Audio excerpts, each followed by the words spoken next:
میں نے ٹرے میز پہ رکھی اور جان بوجھ کے ہاتھ کو ایسی تھر تھراہٹ دی کہ چائے کی پیالی اچھل کے ٹرے میں ہی گر گئی اور تھوڑی سی چائے اس لڑکے کی پینٹ پہ بھی جا گری۔ ہائے اللہ! میں نے بناوٹی پریشانی سے کہا۔ معاف کیجیے گا، میرا توازن برقرار نہیں رہا۔ وہ خاتون ایک دم سے کھڑی ہو گئیں۔ یہ کیا بدتمیزی ہے؟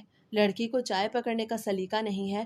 امی نے لپک کے ٹرے سنبھالی اور معافیا مانگنے لگیں، لیکن وہ لوگ غصے میں اٹھ کے باہر نکل گئے۔ ان کے جاتے ہی گھر میں وہ طوفان آیا جس کا مجھے ڈر تھا۔ امی نے مجھے بازو سے پکڑ کے جھنجھوڑا۔ تم کیا چاہتی ہو؟ کیوں میری زندگی اجیرن کر رکھی ہے؟ کیا کمی ہے مجھ میں، یا تیرے ابا نے کوئی کسر چھوڑی تھی؟ لوگ سچ کہتے ہیں، جب باپ کا ہاتھ سر سے اٹھ جائے تو لڑکیاں بے لگام ہو جاتی ہیں۔ انہوں نے روتے ہوئے مجھے یتیمی کا وہ تانا دیا جو سیدھا میرے کلیجے میں لگا۔ میں چپ چاپ اپنے کمرے میں آ گئی اور تکیے میں منہ دے کے رونے لگی۔ اسی وقت موبائل کی اسکرین روشن ہوئی۔ احسن کا میسج تھا۔ کیا کر رہی ہو جان؟ میں نے سسکیاں بھرتے اسے سب بتایا۔ احسن، یہاں میرا دم گھٹ رہا ہے۔ امی روز کسی نہ کسی کے سامنے مجھے کھڑا کر دیتی ہیں۔ تم کچھ کرتے کیوں نہیں؟ اس کا جواب فوری آیا۔ ثانیہ، تم پریشان کیوں ہوتی ہو؟ میں ہوں نا۔ یہ لوگ تمہیں نہیں سمجھیں گے، یہ پرانے خیالات کے لوگ ہیں۔ تم کل مجھ سے ملنے آؤ، ہم مل کے اس کا کوئی مستقل حل نکالتے ہیں۔ اس کے ان الفاظ نے میرے زخمی دل پہ مرہم کا کام کیا۔ مجھے لگا پوری دنیا میں صرف وہی ایک انسان ہے جو میری تکلیف کو محسوس کر سکتا ہے۔ میں نے فیصلہ کر لیا کہ کل چاہے کچھ بھی ہو جائے، میں امی سے جھوٹ بول کے اس سے ملنے ضرور جاؤں گی۔ مجھے اس وقت یہ نہیں معلوم تھا کہ میں جس مستقل حل کی تلاش میں ہوں وہ مجھے ایک ایسے اندھیرے میں دھکیل دے گا جہاں سے واپسی کا راستہ شاید کبھی نہیں ملے گا۔ رات بھر میں کروٹیں بدلتی رہی۔ ایک طرف امی کی سسکیاں تھیں اور دوسری طرف احسن کے دلاسے، اور میں ان دونوں کے درمیان پستی جا رہی تھی۔ اگلی صبح میں نے بہت ہمت جمع کی اور کچن میں جا کے امی سے کہا کہ میری ایک سہیلی کی طبیعت بہت خراب ہے، مجھے اسے دیکھنے جانا ہے۔ امی نے منہ پھیر لیا اور بولی کہ کہیں جانے کی ضرورت نہیں۔ وہ شدید غصے میں تھیں، اسی لیے میں اپنے کمرے میں آ گئی تھی، کیونکہ اب میرا بھی دماغ خراب ہو گیا تھا۔ اب وقت یوں ہی گزرتا گیا۔ اتوار کی صبح دوسری صبحوں سے مختلف تھی۔ ناشتے کی میز پہ امی نے پراٹھا میرے سامنے رکھتے ہوئے بڑی دھیمی آواز میں کہا، ثانیہ، آج شام میں آسیہ کے بیٹے کی شادی کی خوشی میں ایک فنکشن ہے۔ میں نے تمہارا فیروزی رنگ کا جوڑا نکالا ہے، وقت سے تیار ہو جانا۔ میں نے چائے کا گھونٹ بھرا اور خاموشی سے سر ہلا دیا۔ سچ تو یہ ہے کہ میرا بالکل بھی موڈ نہیں تھا، لیکن گھر کی تلخیوں کو کم کرنے کا ایک یہی راستہ تھا کہ میں امی کی بات مان لوں۔ ناشتے کے بعد میں اپنے کمرے میں آئی اور الماری کھول کے اپنے کپڑے سیٹ کرنے لگی۔ وہ فیروزی جوڑا جس پہ چاندی کا کام تھا واقعی بہت خوبصورت تھا۔ میں نے ایک ایک کر کے اپنی چوڑیاں، میچنگ ہیلز اور جھمکے میز پہ سجائے۔ جب شام میں تیار ہونے لگی تو آئینے میں اپنا عکس دیکھ کے مجھے پہلی بار احساس ہوا کہ میں کتنی بدل گئی ہوں۔ چہرے پہ وہ پہلی والی معصومیت نہیں تھی، بلکہ ایک عجیب سا اضطراب تھا جو میری آنکھوں سے جھلک رہا تھا۔ ہال میں داخل ہوتے ہی روشنیوں کی چکا چوند نے میرے سر میں درد کر دیا۔ امی تو فوراً اپنی بہنوں اور کزنوں کے جھنڈ میں گھل مل گئیں، لیکن میں ایک کونے میں پڑی کرسی پہ بیٹھ کے موبائل فون نکال لیا۔ ہال میں لوگوں کا ہجوم بڑھتا جا رہا تھا۔ کہوں کا ایک شور تھا جو مجھے خود سے بیزار کر رہا تھا۔ میں نے سوچا بھی نہیں تھا کہ آج کی یہ شام میری زندگی کا ایک یادگار موڑ بن جائے گی۔ میں نے ابھی احسن کو میسج کر کے واٹس ایپ کھولا ہی تھا کہ اچانک میری نظر سامنے والے دروازے پہ پڑی۔ میرا دل ایک لمحے کے لیے دھڑکنا بھول گیا۔ سفید شلوار قمیض اور سیاہ ویسٹ کوٹ میں ملبوس، بالوں کو نفاست سے سیٹ کیے، وہ کوئی اور نہیں بلکہ احسن تھا۔ وہ اپنے باپ کے ساتھ ہال میں داخل ہو رہا تھا۔ میری سمجھ میں نہیں آ رہا تھا کہ میں کیا کروں۔ میرا چہرہ پسینے سے شرابور ہو گیا اور میں نے جلدی سے اپنا رخ دوسری طرف کر لیا تاکہ وہ مجھے دیکھ نہ لے۔ اسی وقت میرا موبائل تھر تھر آیا۔ احسن کا میسج تھا، ثانیہ تم یہاں کیا کر رہی ہو؟ میں نے چونک کے اسے دیکھا۔ وہ دور کھڑے ایک بزرگ سے ہاتھ ملا رہا تھا، لیکن اس کی نظریں مجھ پہ ہی تھیں۔ میں نے جلدی سے جواب لکھا، یہ میری خالہ زاد کی شادی کا فنکشن ہے، تم یہاں کیسے؟ اس کا جواب آیا، میرے ابو کے دوست کے بیٹے کی شادی ہے۔ یار تم تو اس فیروزی جوڑے میں قیامت ڈھا رہی ہو۔ میرا دل زور زور سے دھڑکنے لگا۔ ایک عجیب سا ڈر اور خوشی ملی جلی کیفیت تھی۔ ہم دونوں ایک ہی ہال میں تھے، سب کے سامنے تھے، لیکن کسی کو کانوں کان خبر نہیں تھی کہ ہمارے درمیان کیا چل رہا ہے۔ وہ بار بار میری طرف دیکھ کے مسکراتا اور میں شرما کے نظریں جھکا لیتی۔ تھوڑی دیر بعد اس کا میسج آیا کہ ثانیہ، ہال کی پچھلی طرف جو چھوٹا سا لان ہے وہاں آؤ، مجھے تم سے بات کرنی ہے، یہاں سب کے سامنے دم گھٹ رہا ہے۔ میں نے ادھر ادھر دیکھا، امی باتوں میں مگن تھی۔ میں نے اپنا دوپٹہ سنبھالا اور دبے قدموں ہال کے پچھلے دروازے کی طرف نکل گئی۔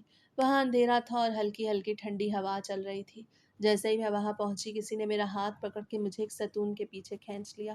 میں ڈر کے مارے چیخنے والی تھی کہ احسن کی آواز آئی، میں ہوں، ڈرو مت۔ اس سے میرا ہاتھ مضبوطی سے تھام رکھا تھا۔ اس کی نظریں میرے چہرے پہ جمی ہوئی تھیں۔ ثانیہ، تم کتنی خوبصورت لگ رہی ہو۔ آج میرا دل چاہ رہا ہے کہ شادی ہماری ہو رہی ہوتی۔ اس نے میرے دوسرے ہاتھ کو بھی اپنے ہاتھ میں لے لیا اور کہنے لگا، دیکھو آج یہ لوگ کتنے خوش ہیں۔ ایک دن تم بھی اسی طرح میری دلہن بن کے میرے گھر آؤ گی۔ میں تمہیں دنیا کی ہر خوشی دوں گا۔ اس کی باتوں نے میرے ہوش و حواس چھین لیے۔ اس وقت مجھے نہ امی کا خیال رہا اور نہ اپنی عزت کا۔ بس اس کا لمس اور اس کے وہ جھوٹے وعدے سچے لگ رہے تھے۔ اسے میرا ہاتھ چومتے ہوئے کہا، ثانیہ میں تمہارے بغیر نہیں رہ سکتا۔ یہ جو گھر والے تمہارے رشتے دیکھ رہے ہیں ان سے کہو کہ تمہیں کوئی پسند نہیں ہے۔ میں جلد ہی اپنے گھر والوں کو بھیجوں گا۔ ابھی ہم اس شہر میں کھوئے ہوئے تھے کہ اچانک ہال کے اندر سے قدموں کی آواز آئی۔ کوئی پچھلی طرف آ رہا تھا۔ میرا دم خشک ہو گیا۔ میں نے جلدی سے اپنا ہاتھ چھڑایا اور احسن سے کہا، کوئی آ رہا ہے، تم یہاں سے جاؤ۔ میں نے فوراً اپنا دوپٹہ درست کیا اور دوسری طرف سے گھوم کے ہال میں داخل ہو گئی۔ میرا دل اتنی زور سے دھڑک رہا تھا کہ مجھے لگا شاید قریب بیٹھے لوگوں کو سنائی دے رہا ہوگا۔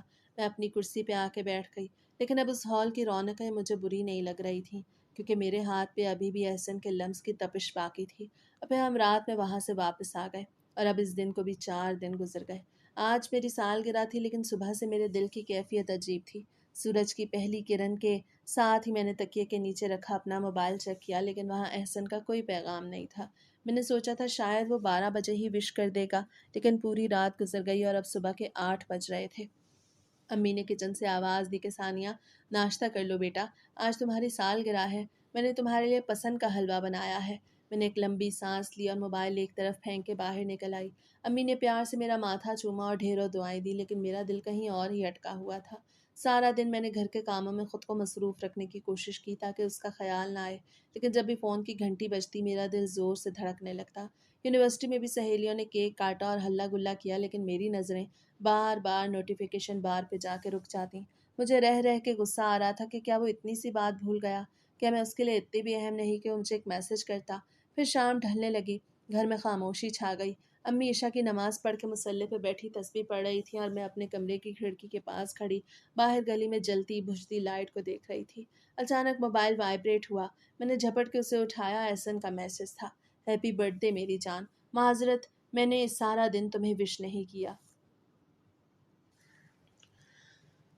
دراصل میں تمہارے لیے ایک بہت ہی خاص سرپرائز تیار کر رہا تھا۔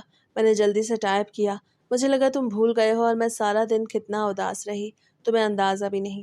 اس کا فوراً جواب آیا، میں تمہیں کیسے بھول سکتا ہوں ثانیہ، تم تو میری سانسوں میں بستی ہو۔ دیکھو میں ابھی تمہارے گھر کے باہر کھڑا ہوں، جلدی سے گیٹ پہ آ جاؤ۔ میرے ہاتھ پاؤں ٹھنڈے ہو گئے۔ میں نے لکھا، نہیں احسن تم پاگل ہو گئے ہو کیا؟ امی گھر پہ ہیں، اگر کسی نے دیکھ لیا تو میں کہیں منہ دکھانے کے قابل نہیں رہوں گی۔ اسے ضدی لہجے میں کہا، میں صرف 1 منٹ کے لیے آیا ہوں، بس سامان پکڑو اور اندر چلی جانا، میں دور سے ہی تمہیں دیکھ کے چلا جاؤں گا۔ پلیز اپنی سالگرہ پہ مجھے مایوس مت کرو۔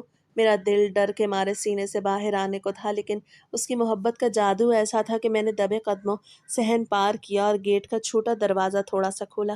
باہر گلی میں اندھیرا تھا، لیکن اس کی بائک کی ہیڈ لائٹ کی ہلکی سی روشنی میں وہ مجھے کھڑا نظر آیا۔ اسے سیاہ رنگ کی قمیض پہن رکھی تھی اور بہت ہی پرکشش لگ رہا تھا۔ مجھے دیکھتے ہی اس کے چہرے پہ ایک فاتحانہ مسکراہٹ آئی۔ اس نے ایک بڑا سا خوبصورت پیکٹ میری طرف بڑھایا۔ میں نے جلدی سے اسے تھام لیا۔ اس دوران اس کی انگلیاں میری ہتھیلی سے مس ہوئیں تو ایک عجیب سی تپش میرے پورے بدن میں سرایت کر گئی۔ اسے دھیمی آواز میں کہا، اندر جا کے اسے کھولنا اور مجھے کال کرنا، میں تمہارے شکریہ کا انتظار کروں گا۔ میں نے بس سر ہلایا اور اس سے پہلے کہ گلی کا کوئی کتا بھونکتا یا کوئی پڑوسی باہر جھانکتا میں اندر بھاگ آئی۔ اپنے کمرے کا دروازہ بند کر کے میں نے بستر پر وہ پیکٹ رکھا تو میرے ہاتھ کانپ رہے تھے۔ میں نے جب اسے کھولا تو اندر سے ایک نہایت ہی نفیس سفید رنگ کا ریشمی جوڑا نکلا جس پہ باریک کام ہوا تھا۔ اس کے ساتھ ہی ایک مہنگا سا برانڈڈ پرفیوم اور ایک بہت بڑا چاکلیٹ کا ڈبہ تھا۔ سب سے نیچے ایک چھوٹا سا سرخ رنگ کا لفافہ تھا جس پہ لکھا تھا کہ تمہارے لیے میری کائنات۔ میں نے وہ جوڑا اپنے بدن سے لگا کے دیکھا اور آئینے میں خود کو نہارنے لگی۔ اس وقت فون بج اٹھا۔ احسن کی کال تھی۔ میں نے ہیڈ فون لگایا اور بہت آہستہ سے ہیلو کہا۔ کیسا لگا سرپرائز؟ اس کی آواز میرے کانوں میں شہد گھول رہی تھی۔ میں نے کہا، احسن یہ سب بہت پیارا ہے، لیکن اس کی کیا ضرورت تھی؟ اسے کہا، تمہارے لیے تو یہ سب بہت کم ہے ثانیہ، میں چاہتا ہوں تم ہمیشہ اسی طرح مہکتی رہو۔ تھوڑی دیر تک ادھر ادھر کی باتیں کرنے کے بعد اس کا لہجہ بدل گیا۔ اسے کہا، دیکھو ثانیہ، گفٹ تو تمہیں مل گیا، اب میرا شکریہ تو ادا کرو۔ میں نے ہنستے ہوئے کہا، میں نے تو کہہ دیا ہے، تھینک یو سو مچ۔ وہ بولا، نہیں ایسے نہیں، مجھے ایسا تھینکس نہیں چاہیے، مجھے کچھ اور چاہیے۔ میں نے معصومیت سے پوچھا کہ اور کیا چاہیے؟ اس نے آواز کو حد سے زیادہ دھیما اور گہرا کرتے ہوئے کہا، مجھے ایک کس چاہیے، کم از کم فون پہ ہی صحیح۔ میرے پورے بدن میں ایک جھرجھری سی آئی اور گال تپنے لگے۔ میں نے کہا، احسن تم کتنے بے شرم ہو گئے ہو، ایسی باتیں کرتے ہوئے تمہیں شرم نہیں آتی؟ وہ دوسری طرف سے ہنسا اور کہنے لگا، اپنی ہونے والی بیوی سے ہی تو مانگ رہا ہوں، اس میں شرم کیسی؟ چلو جلدی کرو ورنہ میں سمجھوں گا کہ تمہیں میرا گفٹ پسند نہیں آیا۔ میں نے تکیے میں اپنا منہ چھپا لیا اور کافی دیر تک شرماتی رہی، لیکن اس کی ضد کے آگے ہمیشہ کی طرح ہار گئی۔ میں نے بہت ہی آہستہ سے موبائل کے مائک پہ وہ آواز نکالی جو وہ سننا چاہتا تھا۔ وہ دوسری طرف جیسے نہال ہو گیا۔ اس نے کہا، ثانیہ، تم نہیں جانتی تم میرے لیے کیا ہو، میں تمہارے بغیر ایک پل بھی نہیں رہ سکتا۔ ہم گھنٹوں اسی طرح باتیں کرتے رہے۔ مجھے بتاتا رہا کہ جب ہماری شادی ہو جائے گی تو مجھے کہاں کہاں لے کے جائے گا اور ہم اپنی زندگی کیسے گزاریں گے۔ اس کی باتوں میں ایسا نشہ تھا کہ مجھے وقت کا احساس ہی نہ رہا۔ میں اس کی ہر بات پہ یقین کر رہی تھی، کیونکہ مجھے لگ رہا تھا کہ ابا کے جانے کے بعد یہی وہ واحد سہارا ہے جو مجھے اس دنیا کی تلخیوں سے بچا سکتا ہے۔ اس رات میں وہ سفید جوڑا اپنے تکیے کے پاس رکھ کے نیند کی آغوش میں چلی گئی۔ میرے خوابوں میں بھی وہی تھا اور اس کے وعدے تھے۔ مجھے ذرا برابر بھی اس بات کا گمان نہیں تھا کہ یہ جوڑا اور یہ میٹھی باتیں دراصل ایک جال ہے جو میرے گرد بننا شروع ہو گیا ہے۔ میں اس کے سحر میں اتنی گرفتار ہو چکی تھی کہ مجھے اپنی عزت اور وقار سے زیادہ اس کی ایک مسکراہٹ عزیز ہو گئی۔ وہ رات میری زندگی کی آخری پرسکون رات تھی، کیونکہ اس کے بعد جو طوفان آنے والا تھا اس نے میری پوری دنیا کو اجاڑ کے رکھ دینا تھا۔ لیکن اس وقت میں صرف اس کی آواز کے سحر میں ڈوبی ہوئی تھی اور خود کو دنیا کی خوش نصیب ترین لڑکی سمجھ رہی تھی۔ منگل کی صبح تھی۔ آسمان پہ ہلکے بادل چھائے ہوئے تھے۔ میں نے یونیورسٹی جانے کے لیے اپنا بیگ تیار کیا اور آئینے میں آخری بار اپنا چہرہ دیکھا۔ رات دیر تک احسن سے بات کرنے کی وجہ سے میری آنکھیں تھوڑی بوجھل تھیں، لیکن دل میں ایک عجیب سی سرشاری تھی۔ میں جب کمرے سے نکلی تو امی کچن میں ناشتہ بنا رہی تھیں۔ انہوں نے مجھے دیکھتے ہی کہا، ثانیہ، آج یونیورسٹی سے ذرا جلدی گھر آ جانا، دیر مت کرنا۔ میں نے حیرت سے ان کی طرف دیکھا اور پوچھا، کیوں امی، خیریت تو ہے؟ ابھی تو میرا ایک پریکٹیکل بھی ہے، شاید تھوڑی دیر ہو جائے۔ امی نے روٹی پلٹتے ہوئے کہا، بس میں کہہ رہی ہوں تو آ جانا، ایک ضروری کام ہے، باقی باتیں میں تمہیں واپسی پہ بتاؤں گی۔ میں نے زیادہ بحث نہیں کی، چائے کا ایک گھونٹ بھرا اور اللہ حافظ کہہ کے باہر نکل آئی۔ یونیورسٹی میں پورا دن میرا دل پڑھائی میں نہیں لگا تھا۔ پروفیسرز کے لیکچرز میرے سر کے اوپر سے گزر رہے تھے۔ میرے ذہن میں بار بار امی کی وہ بات گھوم رہی تھی کہ آج جلدی گھر آ جانا۔ مجھے ایک پل کو خیال آیا کہ کہیں امی کو میرے اور احسن کے بارے میں کچھ پتہ تو نہیں چل گیا، یا کہیں وہ پھر سے کسی رشتے والے کو تو نہیں بلا رہی۔ اسی کشمکش میں نے احسن کو میسج کیا کہ احسن، آج امی بہت عجیب لگ رہی تھیں، انہوں نے مجھے جلدی گھر بلایا ہے۔ اس کا جواب آیا، تم فکر کیوں کرتی ہو، شاید کوئی کام ہوگا یا کوئی رشتہ دار آ رہا ہوگا، تم بس ہمت رکھنا، میں تمہارے ساتھ ہوں۔ اس کے ایک میسج نے میرے گرتے ہوئے حوصلے کو تھام لیا۔ یونیورسٹی سے فارغ ہو کے میں نے جان کر تھوڑا وقت کینٹین میں گزارا تاکہ میں امی کے کہے ہوئے وقت سے تھوڑا لیٹ پہنچوں۔ جب میں اپنے گھر کی گلی میں پہنچی تو میں نے دیکھا ہمارے گھر کے باہر ایک سفید رنگ کی چمکتی ہوئی گاڑی کھڑی تھی۔ میرا دل ایک دم سے ڈوب گیا۔ میں سمجھ گئی امی نے وہی کیا جس کا مجھے ڈر تھا۔ میں نے بہت بوجھل قدموں سے گیٹ کھولا اور اندر داخل ہوئی۔ صحن میں ایک عجیب سی خاموشی تھی، لیکن ڈرائنگ روم سے ہلکی ہلکی باتوں کی آوازیں آ رہی تھیں۔ میں نے دبے قدموں اپنے کمرے کی طرف جانے لگی کہ امی نے مجھے دیکھ لیا۔ ثانیہ، شکر ہے تم آ گئی، جاؤ جلدی سے ہاتھ منہ دھو کر وہ جوڑا پہنو جو میں نے تمہارے بیڈ پہ رکھا ہے، مہمان انتظار کر رہے ہیں۔ میں نے غصے سے امی کو دیکھا، لیکن ان کی آنکھوں میں ایک ایسی التجا تھی کہ میرا احتجاج میرے حلق میں ہی دب کے رہ گیا۔ میں نے کمرے میں جا کے دیکھا وہ سفید جوڑا جو احسن نے مجھے سالگرہ پہ دیا تھا، امی نے اسے پریس کر کے رکھا ہوا تھا۔ میری آنکھوں میں آنسو آ گئے۔ میں وہ جوڑا ان انجان لوگوں کے سامنے پہن کے نہیں جانا چاہتی تھی، لیکن میرے پاس کوئی راستہ نہیں تھا۔ میں نے جلدی سے حلیہ درست کیا اور ڈرائنگ روم میں داخل ہو گئی۔ وہاں ایک باوقار سی خاتون اور ان کے ساتھ ایک قد آور سلجھا ہوا نوجوان بیٹھا تھا۔ امی نے میرا تعارف کروایا، یہ ثانیہ ہے، میری بیٹی۔ اس نوجوان نے، جس کا نام سلیمان تھا، ایک بار نظر اٹھا کے مجھے دیکھا اور پھر نظریں جھکا لی۔ اس کی آنکھوں میں ایک عجیب سا سکون تھا، لیکن میرا دل تو کہیں اور ہی دھڑک رہا تھا۔ امی کی دوست نے میرا ہاتھ پکڑ کے اپنے پاس بٹھایا اور ڈھیروں پیار دیا۔ انہوں نے سلیمان کی تعریفوں کے پل باندھ دیے کہ وہ کتنا ذمہ دار ہے، اپنا کاروبار سنبھال رہا ہے اور کتنا نیک سیرت ہے۔ میں بس بت بنی بیٹھی رہی۔ تھوڑی دیر بعد جب وہ لوگ جانے لگے تو سلیمان کی ماں نے امی کے گلے لگ کے کہا، ہمیں لڑکی بہت پسند ہے، ہماری طرف سے یہ رشتہ پکا سمجھے۔ امی کی تو خوشی کا ٹھکانہ نہیں تھا، انہوں نے وہیں بیٹھے بیٹھے ہاں کر دی۔ میں سن ہو کے رہ گئی۔ میرا جسم تو وہاں موجود تھا، لیکن روح جیسے جسم چھوڑ گئی ہو۔ وہ لوگ چلے گئے تو امی نے مجھے گلے لگا لیا۔ ثانیہ، سلیمان بہت اچھا لڑکا ہے، تیری زندگی سنور جائے گی، تمہارے ابا ہوتے تو یہی چاہتے۔ میں کچھ نہ بولی اور اپنے کمرے میں جا کے دروازہ بند کر لیا۔ رات کے 8 بج رہے تھے جب میرے موبائل کی اسکرین پر ایک نامعلوم نمبر سے میسج چمکا۔ میں نے کانپتے ہاتھوں سے فون اٹھایا۔ لکھا تھا، السلام علیکم ثانیہ، میں سلیمان۔ آج ہی ہماری بات پکی ہوئی ہے اور میں خود کو روک نہیں پایا تمہیں میسج کرنے سے۔ مجھے امید ہے ہم ایک دوسرے کو اچھے سے سمجھ پائیں گے۔ میرا دماغ جیسے پھٹنے لگا۔ میرا جی چاہا کہ چیخوں۔ یہ شخص کون ہوتا ہے مجھے میسج کرنے والا؟ میرا نمبر اسے کس نے دیا؟ میں نے فوراً اپنی امی کو پکارا، امی میرا نمبر سلیمان کے پاس کہاں سے گیا؟ انہوں نے کچن سے ہی جواب دیا، اس کی ماں نے مانگا تھا تو میں نے دے دیا۔ میں نے غصے سے فون بیڈ پہ پٹخ دیا اور احسن کو کال ملائی، لیکن اس کا نمبر مسلسل مصروف جا رہا تھا۔ میری بے چینی حد سے بڑھتی جا رہی تھی۔ مجھے لگ رہا تھا کہ میرا دم گھٹ رہا ہے اور یہ رشتہ میری زندگی کی سب سے بڑی دیوار بننے والا ہے۔ سلیمان کے میسج نے میری پوری رات کی نیند اڑا دی۔ میں بستر پہ لیٹی کروٹیں بدلتی رہی اور بار بار احسن کا نمبر ٹرائی کرتی رہی، مگر وہ مصروف ہی ملا۔ صبح کے 4 بجے جب میری آنکھ لگی تو خواب میں مجھے وہی سفید گاڑی اور سلیمان کا چہرہ نظر آیا۔ صبح 8 بجے جب میں کچن میں پہنچی تو امی کے چہرے پہ ایک ایسی رونق تھی جو ابا کے جانے کے بعد میں نے پہلی بار دیکھی تھی۔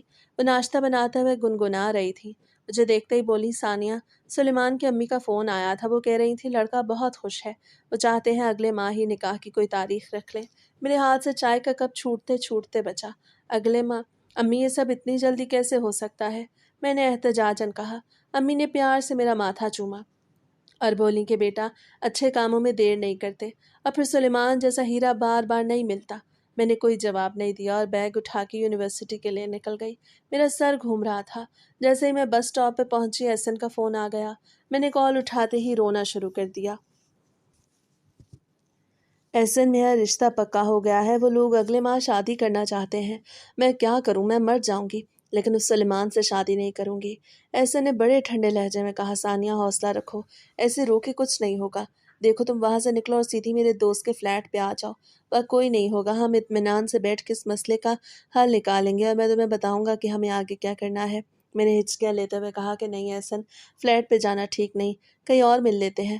وہ غصے سے بولا، ثانیہ یہ وقت بحث کا نہیں، اگر تم مجھ پہ بھروسہ کرتی ہو تو آ جاؤ، ورنہ پھر جو امی کہتی ہیں وہی کرو۔ میں نے تھوڑی دیر سوچا اور پھر اپنے آنسو پونچھ کے بس میں بیٹھ گئی۔ میں یونیورسٹی تو گئی لیکن گیٹ سے ہی واپس مڑ گئی۔ میں نے امی کو میسج کر دیا آج ایکسٹرا کلاس ہے اس لیے دیر سے آؤں گی تاکہ وہ پریشان نہ ہوں۔ جب میں اس پتے پہ پہنچی جو احسن نے دیا تھا تو میرا دل بری طرح دھڑک رہا تھا۔ وہ ایک پوش علاقہ تھا اور فلیٹ کی عمارت کافی سنسان تھی۔ میں نے لفٹ لی اور تیسری منزل پہ پہنچ گئی۔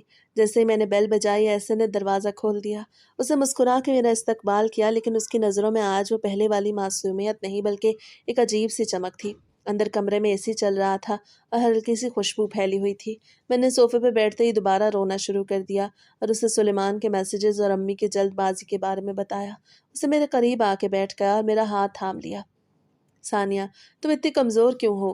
دیکھو میں تمہارے لیے سب کچھ چھوڑنے کو تیار ہوں لیکن تمہیں بھی تو میرا ساتھ دینا ہوگا۔ اسے اپنا بازو میرے کندھے پہ پھیلا دیا اور مجھے اپنے قریب کر لیا۔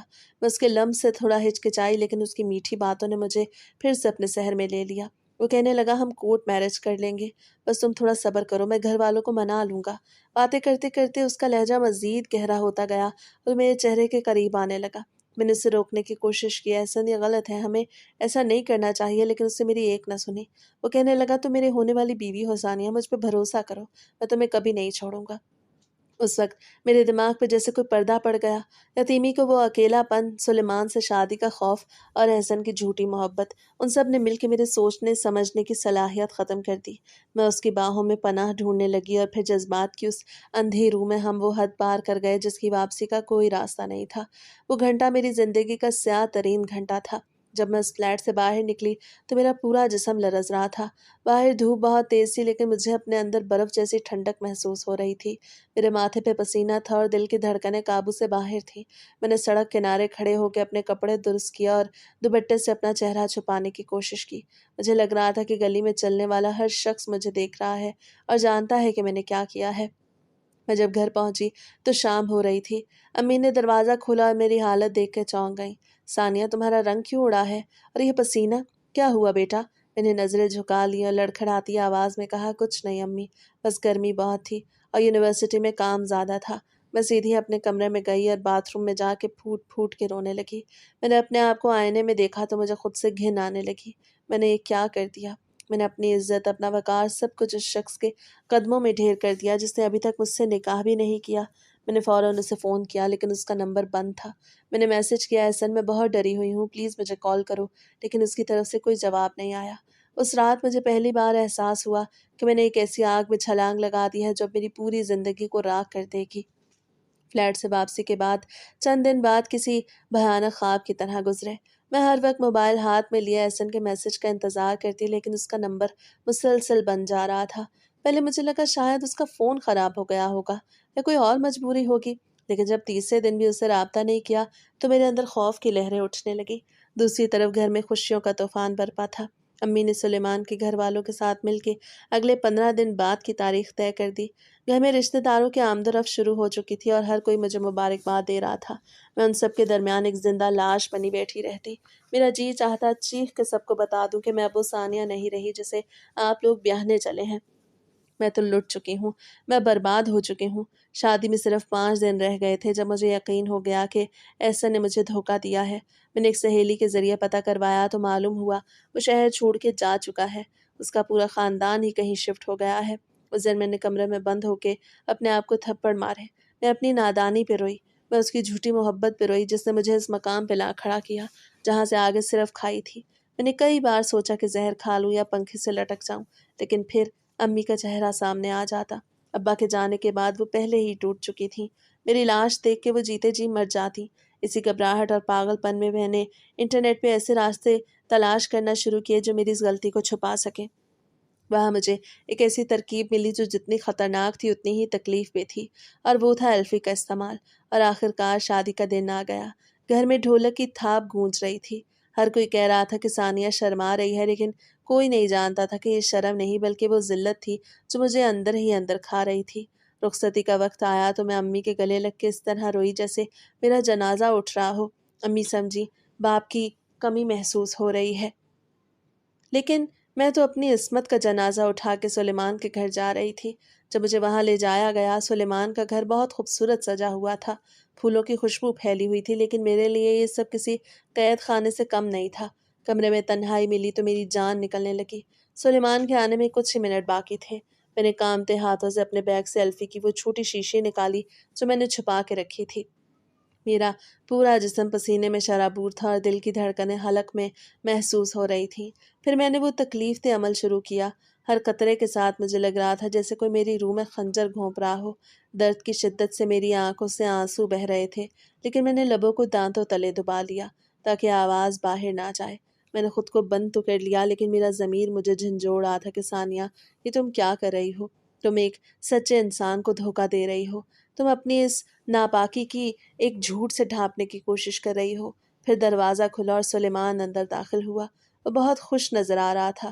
اس نے میرے قریب آ کے بڑی محبت سے میرا گھونگھٹ اٹھایا اور میرے ماتھے پہ پیار کیا۔ ثانیہ، میں بہت خوش نصیب ہوں کہ تم مجھے ملی ہو۔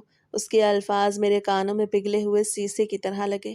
وہ مجھ سے باتیں کرتا رہا، اپنے مستقبل کے منصوبے بناتا رہا، لیکن میں بس لرز رہی تھی۔ جب وہ مزید قریب آیا اور وہ لمحہ آیا جس کا مجھے ڈر تھا تو وہ وہی ہوا جس کا میں نے سوچا بھی نہیں تھا۔ ایلفی کی وہ تہ جو میں نے لگائی تھی وہ شدید دباؤ اور رگڑ کی وجہ سے ایک دم سے ادھڑ گئی، اور کھال پھٹنے کی وجہ سے خون اس طرح بہنے لگا جیسے کوئی رگ کٹ گئی ہو۔ درد اتنا شدید تھا کہ میری چیخ نکل گئی۔ وہ ایک دم پیچھے ہٹ گیا اور گھبرا کے لیمپ روشن کیا۔ سفید چادر پہ خون کے دھبے دیکھ کے اس کے ہاتھ پاؤں پھول گئے۔ ثانیہ، یہ کیا ہوا؟ اتنا خون! میں درد سے تڑپ رہی تھی اور کچھ بولنے کے قابل نہیں تھی۔ اسے لگا شاید اس سے کوئی غلطی ہو گئی یا میں بہت زیادہ حساس ہوں۔ اسے ذرا بھی اندازہ نہیں تھا کہ یہ خون میری کسی پاکیزگی کی علامت نہیں بلکہ میری ایک خوفناک سازش کا نتیجہ تھا۔ میری حالت بگڑتی جا رہی تھی۔ رنگ سفید پڑ گیا اور خون رکنے کا نام نہیں لے رہا تھا۔ اسے فوراً چادر میرے گرد لپیٹی اور مجھے گود میں اٹھا کے باہر کی طرف بھاگا۔ وہ بار بار کہہ رہا تھا، ثانیہ ہمت مت ہارنا، میں تمہیں کچھ نہیں ہونے دوں گا، اللہ خیر کرے گا۔ اور میں اس کی اس سچی محبت کو دیکھ کے اندر ہی اندر مر رہی تھی کہ کاش میں نے یہ گناہ نہ کیا ہوتا۔ ہسپتال کی راہداریوں میں اس وقت موت جیسی خاموشی طاری تھی اور صرف میرے سسکنے کی دبی دبی آوازیں اس سناٹے کو چیر رہی تھیں۔ سلیمان نے جب مجھے اسٹریچر پہ لٹایا تو میں نے دیکھا اس کے اپنے سفید کرتے کی آستینیں بھی میرے خون سے سرخ ہو چکی تھیں۔ وہ پاگلوں کی طرح ڈاکٹروں کو پکار رہا تھا۔ اس کی آواز میں ایک ایسی تڑپ تھی جو میرے کلیجے کو کاٹ رہی تھی۔ مجھے فوراً ایمرجنسی وارڈ کے اندر لے جایا گیا۔ لیڈی ڈاکٹر اور نرسوں نے تیزی سے میرے گرد گھیرا ڈال لیا اور معائنے کی تیاریاں شروع کر دیں۔ میں وہیں لیٹی چھت کو گھور رہی تھی اور میرا پورا وجود پسینے سے شرابور تھا۔ میرے ذہن میں صرف ایک ہی خوف تھا کہ اب کیا ہوگا۔ اب جب ڈاکٹر اس جگہ کا معائنہ کرے گی تو وہ اسے ایلفی کے جمے ہوئے نشانات نظر آ جائیں گے اور وہ سلیمان کو بلا کے سب سچ بتا دے گی۔ میں نے آنکھیں بند کر لیں اور دل ہی دل میں اپنے رب کو پکارنے لگی کہ اے میرے اللہ، آج میری لاج رکھ لینا۔ اے میرے مالک، مجھے اس شخص کی نظروں میں گرنے سے بچانا جو مجھے اپنی زندگی مان رہا ہے۔ میں نے گناہ کیا ہے، میں نے بہت بڑی غلطی کی ہے، لیکن آج مجھے رسوا مت کرنا۔ تھوڑی دیر بعد جب ڈاکٹر معائنے کے لیے آئی تو میرے جسم کا ایک ایک خلیہ خوف سے منجمد ہو چکا تھا۔ درد کی شدت اتنی تھی کہ مجھے لگ رہا تھا میری جان نکل جائے گی، لیکن اس جسمانی درد سے کہیں زیادہ وہ ذہنی اذیت تھی جو مجھے اندر ہی اندر ختم کر رہی تھی۔ ڈاکٹر نے بہت غور سے معائنہ کیا اور نرس کو کچھ ہدایات دیں جن کی زبان میں نہیں سمجھ پائی۔ میں نے ہمت کر کے ڈاکٹر کے چہرے کی طرف دیکھا، لیکن وہاں کوئی حیرت یا غصہ نہیں بلکہ ایک پیشہ ورانہ سنجیدگی تھی۔ شاید اس خون کے بے تحاشا بہاؤ نے ایلفی کی اس باریک تہ کو اکھاڑ کے بہا دیا تھا، یا پھر میرے رب نے واقعی میری پردہ پوشی کا فیصلہ کر لیا تھا۔ پھر نرس نے مجھے انجیکشن لگایا تو آہستہ آہستہ درد کی لہروں میں کمی آنے لگی اور میں نیم بے ہوشی کی حالت میں چلی گئی، مگر میرا شعور اب بھی باہر ٹہلتے سلیمان کے قدموں کی چاپ سن رہا تھا۔ تقریباً آدھے گھنٹے بعد ڈاکٹر وارڈ سے باہر نکلی۔ میں نے پردے کی تھوڑی سی اوٹ سے دیکھا کہ سلیمان دیوانہ وار لپک کے ان کے پاس گیا۔ اس کی آواز لرز رہی تھی جب اس سے پوچھا، ڈاکٹر صاحبہ، میری بیوی کیسی ہے؟ یہ سب کیسے ہوا؟ وہ ٹھیک ہو جائے گی؟ ڈاکٹر نے گہری سانس لیا اور اس کے کندھے پہ تسلی دینے والا ہاتھ رکھ کے کہا، میاں، گھبرانے کی بات نہیں۔ کبھی کبھی ایسا ہو جاتا ہے جب کوئی لڑکی بہت زیادہ ذہنی تناؤ یا خوف کا شکار ہو تو جسمانی رد عمل ایسا ہو سکتا ہے، اور شاید کچھ اندرونی رگیں بہت زیادہ حساس ہونے کی وجہ سے پھٹ گئی تھیں، جس کی وجہ سے خون زیادہ بہہ گیا۔ ہم نے ٹانکے لگا دیے ہیں، بلیڈنگ روکنے کے لیے دوا دے دی ہے، اب وہ خطرے سے باہر ہے، بس اسے اب ذہنی سکون اور آرام کی ضرورت ہے، اسے کوئی پریشانی مت ہو۔ ڈاکٹر کی یہ باتیں سن کے میرے دل پہ لگا ہوا وہ بھاری پتھر جیسے ایک پل میں ہٹ گیا۔ میری آنکھوں سے آنسوں کا سیلاب بہہ نکلا، لیکن یہ آنسو درد کے نہیں بلکہ اس احسان کے تھے جو میرے رب نے مجھ کو نگار پہ کیا تھا۔ سلیمان جب کمرے میں آیا تو اس کا چہرہ اترا ہوا اور آنکھوں میں سرخی تھی۔ وہ دبے قدموں میرے سرہانے آ کے بیٹھا اور میرا ٹھنڈا پڑتا ہاتھ اپنے دونوں گرم ہاتھوں میں تھام لیا۔ اسے میرا ہاتھ اپنے لبوں سے لگایا اور بڑی بھاری آواز میں کہا، ثانیہ، مجھے معاف کر دینا، یہ سب میری وجہ سے ہوا ہے۔ میں کتنا خود غرض تھا کہ تمہاری تکلیف کو سمجھ ہی نہ پایا۔ کاش میں اتنا لاپرواہ نہ ہوتا تو آج تم اس حال میں نہ ہوتی۔